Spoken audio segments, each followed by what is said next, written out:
Professor Phineas Edmund Hornswoggle, known for building the highest quality airships, has announced his retirement.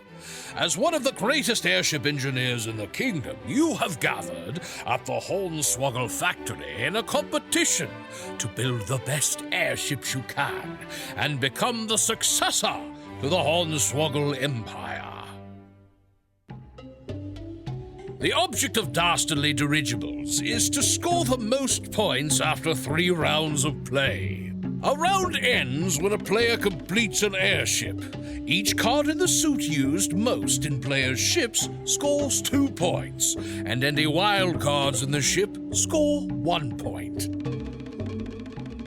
To set up Dastardly Dirigibles, give each player a guide sheet. Shuffle all the cards together and deal each player a hand of 5, face down. Place the remaining cards in a draw pile nearby. Then build the Emporium by having each player turn over the top card and place it in a row near the draw pile. The player who draws the card closest to the nose cone is the first player. In this case, the lift engine is the closest to the nose cone, so the player who drew that card goes first. If a special card is drawn, that card is considered the furthest away from the nose cone. Any ties are resolved by having players draw and compare additional cards, which are then discarded. Each player's turn consists of drawing up to a hand of 5 cards and then performing 3 actions. When drawing up, you may draw from the draw pile, the Emporium, or both. If you draw from the Emporium, immediately replace the drawn card with one from the draw pile. If you begin your turn with 5 or more cards, you do not draw any more cards, and you do not discard any. You may then perform 3 actions. There are 5 possible actions to choose from, and the same action can be repeated. The most common action will be playing one airship or special card. To play an airship card, you lay the card down in the spot on your guide sheet that matches your airship part. Then you call out that part, and every other player with that airship part in their hand must play that part to their ship. For example, if you play a drive engine, everyone else must play a drive engine. If a player has more than one drive engine, the player may choose which drive engine to play. If a player already has a drive engine on their guide sheet, they must discard the current drive engine and replace it with one from their hand. If a player does not have a drive engine in their hand, they do nothing. To play a special card, simply follow the instructions on the card. In this case, Saboteur, you choose a player to discard 1 card of your choice from their airship. Another possible action is to discard 1 card from your hand.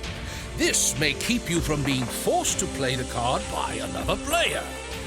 Swapping 1 card from your hand with 1 card from the Emporium is also a possible action, as is replacing the Emporium with cards from the draw pile. If none of these actions is preferred, the player may also pass. When a player completes their airship, players play that final matching part from their hands and the round ends. Now you score the game. A scoring sheet is provided on the back of the rules to help make scoring easy. You may make as many copies of this sheet as you'd like. The first step in scoring your airship is to determine which suit was used most often. Every card in that suit scores 2 points, and every wild card scores 1 point. Players who completed their airship score another point, and the first player to complete their airship scores an additional point. If a player has an incomplete ship with no pairs and no wilds, each card on the guide sheet scores 1 point. Players may also attempt to score the elusive Muddle, which is a completed airship with each part from a different suit and no wilds. This airship is worth 20 points, and no additional bonus points are added to it. Any player with the gilded dynamotor in hand at the end of the round also receives another point. To start a new round, all cards are collected and shuffled, and each player is dealt a new hand of 5. A new emporium is built, and the player with the lowest score goes first. That player will have 4 actions on their first turn, and the usual 3 actions on subsequent turns. The player with the highest score after 3 rounds wins. While building their airships, players may want to consult the Handbook of Victorian Insults on the back of the rules to sling biting terms and vengeful sayings. Now you know everything you need to know to become the heir to the Hornswoggle factory. But watch out for perfidious rampallions and try not to shoot into the brown while you bite the tooth, you varlets. Happy airship building!